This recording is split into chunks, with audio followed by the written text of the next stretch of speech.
In a land of ancient traditions, Buddhism has become a symbol for the spirituality and peace for Thailand. With the belief that all life is entitled to equality and respect, it is a goodwill that is spread farther than people. It also includes the animals of Thailand. The Thai Society for the Conservation of Wild Animals, in association with the government of Thailand, are trying to restore and conserve the beauty and diversity of life that is found within its unique forests and jungles. Through the help of volunteers, grants, and donations, the Thai Society for the Conservation of Wild Animals hopes to return the Asiatic black bears to their home in order to preserve the rich diversity of animals that were once found in the jungle.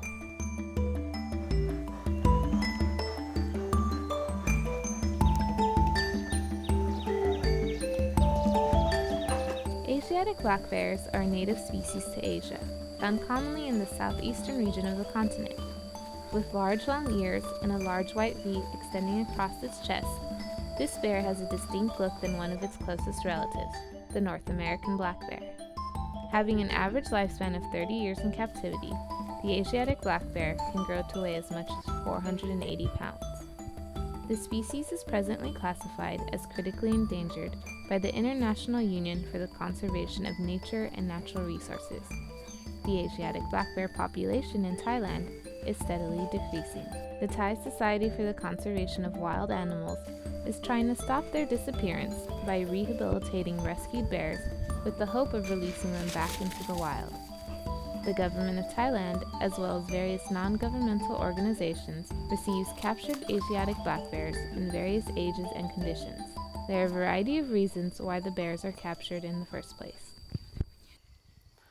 Most bears that are rescued are brought from poor conditions.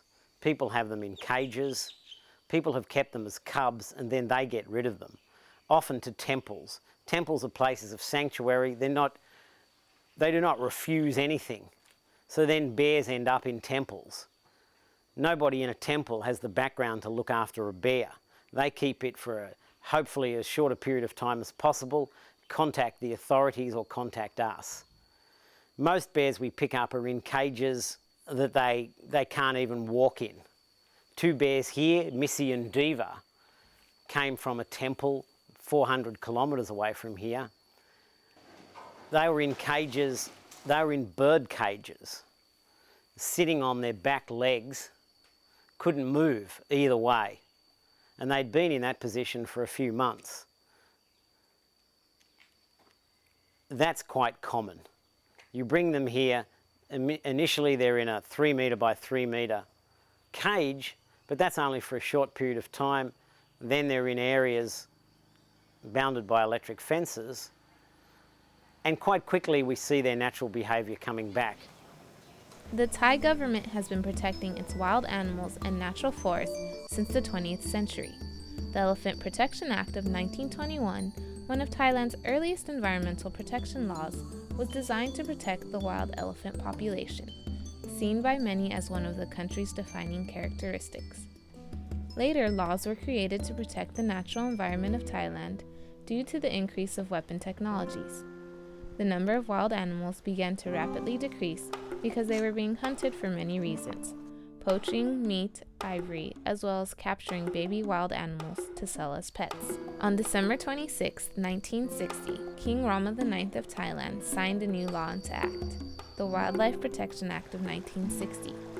This act was used for 30 years until 1992, in which a new, more comprehensive act was created. The government of Thailand now requires that at least 15% of forests be protected. Currently, there are more than 50 protected wildlife sanctuaries. Well, bears have been a problem in Thailand now for 10, 15 years. The bigger problem here was people keeping them as pets, but a problem in Southeast Asia relates to the trade in bile, which comes from the gallbladder, and it's used in traditional herbal medicines, mainly in China. And what that does, even though most of the industry is in China and farmed, that you still have anybody shooting or seeing or killing or trading in bears in the rest of Southeast Asia know that they can trade it into China for the trade So that just puts more pressure on the wild populations. And then there was a third issue that has thankfully gone now, but going back into the early 1990s, there was a traditional soup made for Koreans, and many Korean tourists were coming to Thailand just to drink this soup in restaurants. And this involves the paw of the bear. And it was quite an abominable trade and got quite large. And that's when the government acted and confiscated many, many bears from restaurants. So with the three issues, that's brought about a very large captive bear population. Most of the bears that come into the government's possession come from situations of captivity and will remain legally captive under the care of the government for the rest of their lives. Non-governmental organizations like the Thai Society for the Conservation of Wild Animals specialize in improving the welfare of these captive bears through a process called habitat enrichment. For some of the bears, those that respond best to the enrichment, there is the added chance that they will be selected for reintroduction into a completely natural habitat. The process of selecting and preparing a captive bear to live in the wild is no small task, and depends greatly on the ability of the bears themselves to overcome the trauma that sometimes results from captivity and once again starts showing sign of Asiatic black bear behavior. But we found that once the bears, as with any of the other animals, once they go into an enriched enclosure, their behavior changes quite quickly. We found that after a couple months of going from a very small cage into a larger enclosure, that they do much better. Behaviorally, it really depends upon the individual bear. They're so individually different.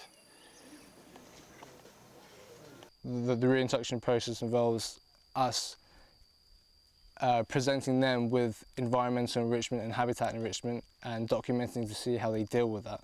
So if they are actually willing to work for their food, actually willing to forage by using their sense of smell, if they have the ability actually to make nests with the substrate that we provide them with, these are all good signs that they can live in the wild.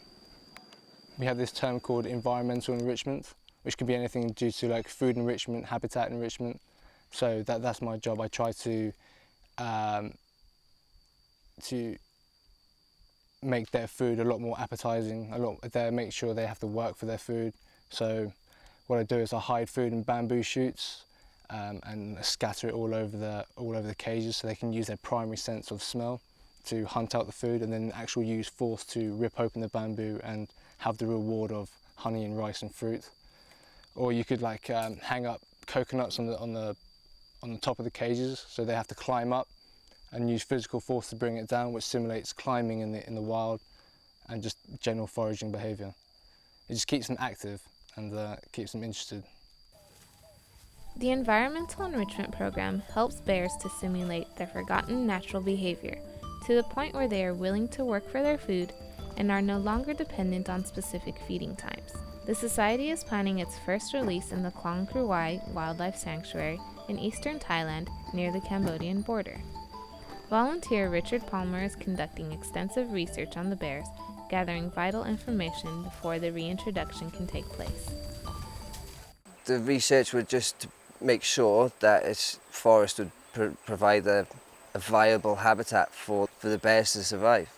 So to research that, check that it's okay, like it's protected, not only on paper, it is actually protected. Then just check that it's got its full complement of other species, like both vegetation and animal species, which the bear will prey on. Where we are in the process of releasing the animals is we've done the habitat assessment. We're pretty comfortable that the forest contains enough flora and fauna to support the animals. We're planning to release about 4 or 5 bears, adult bears there. And we've completed that task. We've located an area where we're going to build the enclosure. And now what we're doing is taking a look at the bears that are available to us at Banglamung. And we have a wide range of bear candidates, and what we're going to do is select, based upon their behavior, the most suitable bear for the release.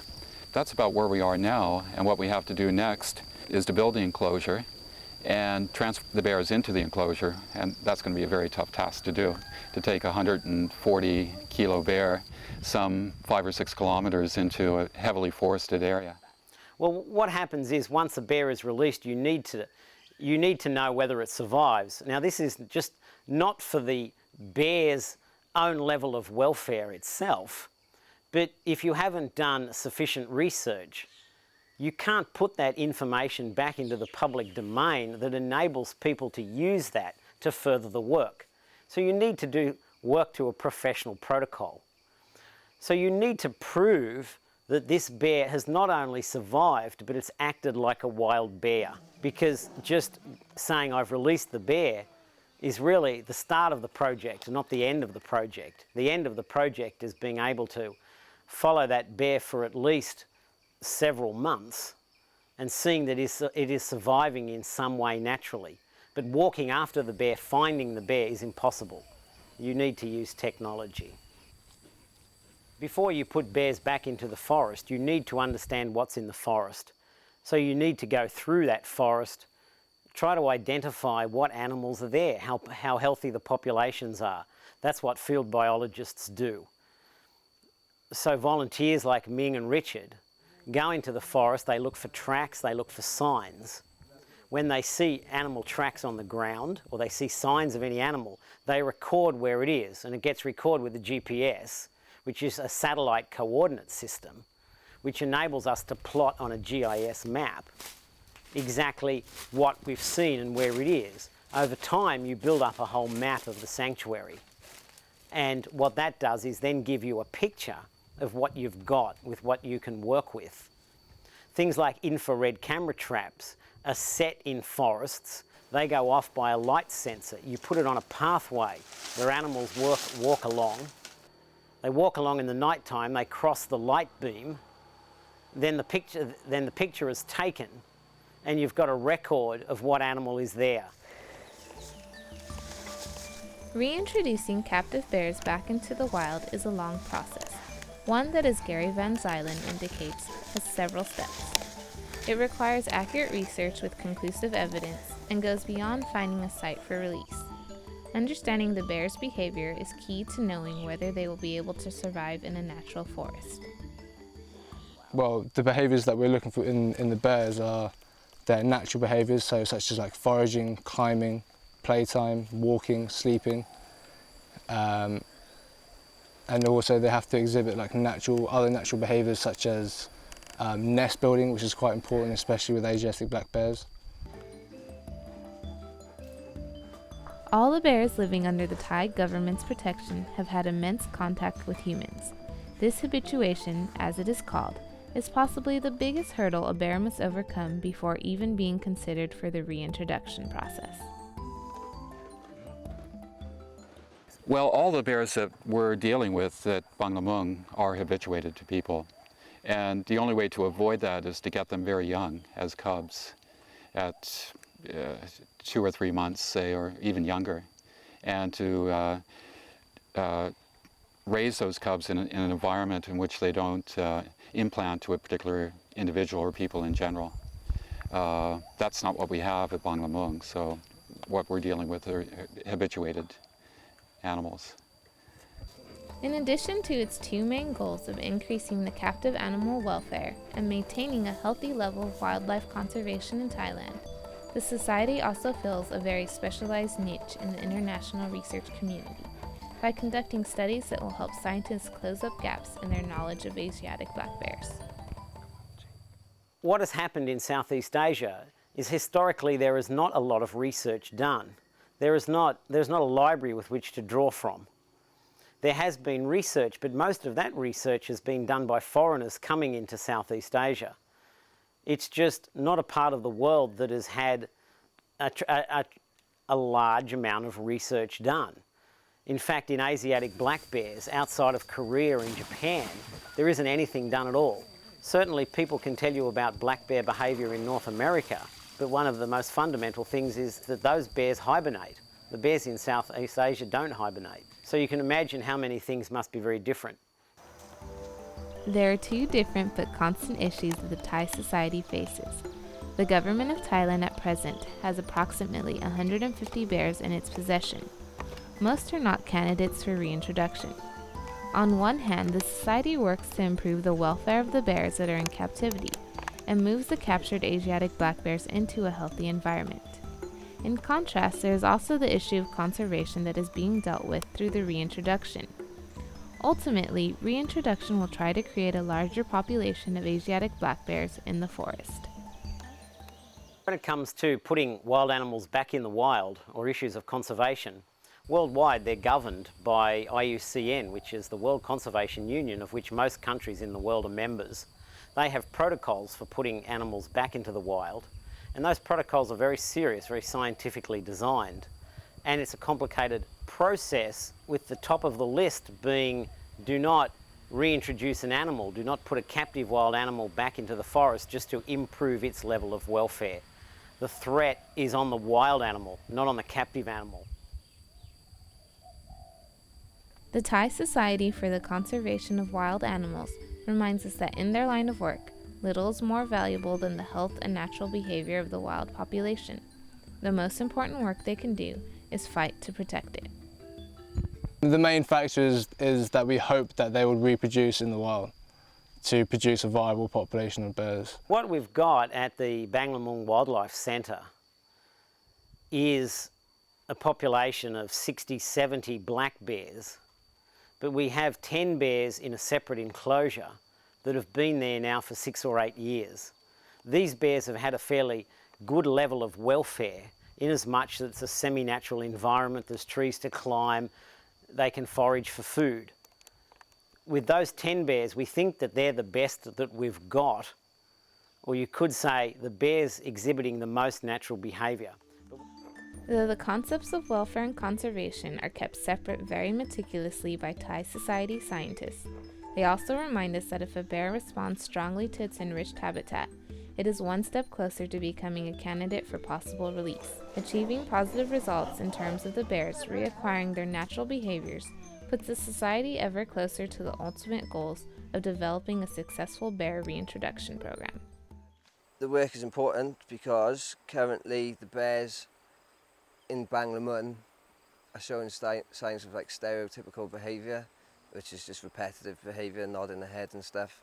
They're all overweight, their quality of life is poor, they live in 3 metre squared cages. So initially it's just improving the conditions there for the current bears, and also to prevent any more bears going into that and having a life of 25 years in those conditions. So just kind of skip all that out and have go straight onto a good managed, well managed program. We hope to be very successful, but we just don't know because this is new. It's a protocol that is new to Thailand. The Thai government hasn't tried this before. Most of the releases are with young cubs in other parts of the world, not so much with adults. So I think the success rate is stacked against us to some degree, because we are using adults that are habituated. But the plus side of this is that the forest area that we're releasing it into does not have any predators, and that's going to be important, especially for adult bears, predators to the bears. And also the forest area is quite thick in vegetation, and we feel that they're not going to come to the forest edge. And we also have the plantation owners and farmers on board with us.